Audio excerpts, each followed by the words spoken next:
আবু সাইদের স্মৃতি ধরে রাখতে তার নামে একটি মসজিদ নির্মাণ এবং হত্যাকাণ্ডে দায়ীদের সর্বোচ্চ শাস্তির দাবি জানিয়েছেন তার মা মনোয়ারা বেগম।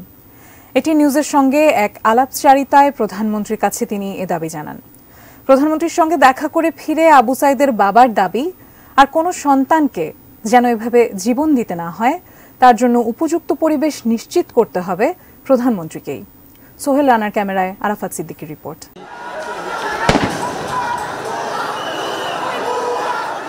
রংপুরের বেগম রোকেয়া বিশ্ববিদ্যালয়ের শিক্ষার্থী আবু সাইদ। ফেসবুক, ইউটিউবে ভাইরাল হওয়া নিরস্ত্র এই তরুণের মৃত্যুর ভিডিও নাড়া দিয়েছে পুরো জাতিকে।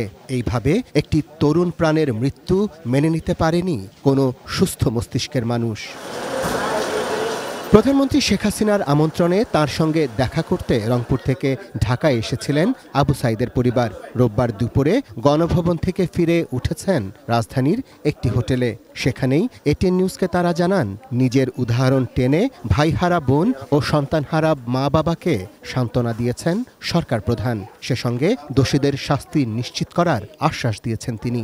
মাননীয় প্রধানমন্ত্রী আমাদেরকে সান্ত্বনা দিল, যে বলল আমার পরিবারকেও এরকম, তোমাদের শুধু কারো তো ভাই গেছে, কারো স্বামী গেছে, আর আমার সপরিবার গেছে। ছোট ভাই 10 বছরের ছিল, তাকেও মারা হয়েছে। আমি কিভাবে এটা শোক সইতে পারতেছি, আমার অবস্থাটা বোঝো, আমি কিভাবে এরকম করে আসি। শিরিমিন আমাদের সাথে দেখা করলেন, ওনাকে ধরে যখন কান্না করলাম, বললাম, উনি বললেন যে আমি তো আপনাদেরই এলাকার, আমি আপনাদের বাড়িতে যাব, আপনাদের বিস্তারিত শুনবো।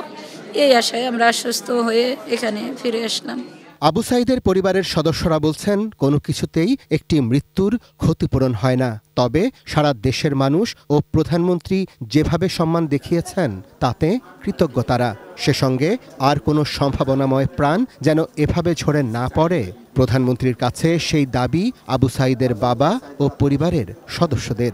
সরকারের কাছে দাবি আছে, একটাই দাবি, সেটা হচ্ছে আমার ভাইয়ের যেন সঠিকভাবে তদন্তের মাধ্যমে সঠিক বিচারটা পায়, যে হত্যা করছে তার জন্য বিচার হয়।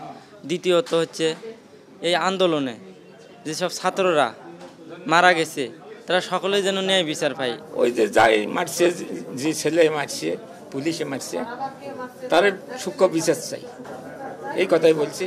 16 জুলাই আবু সাইদের মৃত্যুর পর থেকেই নানা কথায় নানা ভাষায় তার স্বজনদের সান্ত্বনা দিয়েছেন সমাজের সর্বস্তরের মানুষ। তবে আবু সাইদের মা জানেন, কোনো কিছুতেই তার সন্তান ফিরে আসবেন না। প্রধানমন্ত্রীর কাছে তাই এক সন্তানহারা মায়ের অনুরোধ, আবু সাইদের স্মৃতি যেন ধরে রাখা হয়। আমার দাবি, মায়ের দাবি, ছেলের তেনে একটা মসজিদ বানে, মজার করে বানে, নামাজ পড়ার জন্য।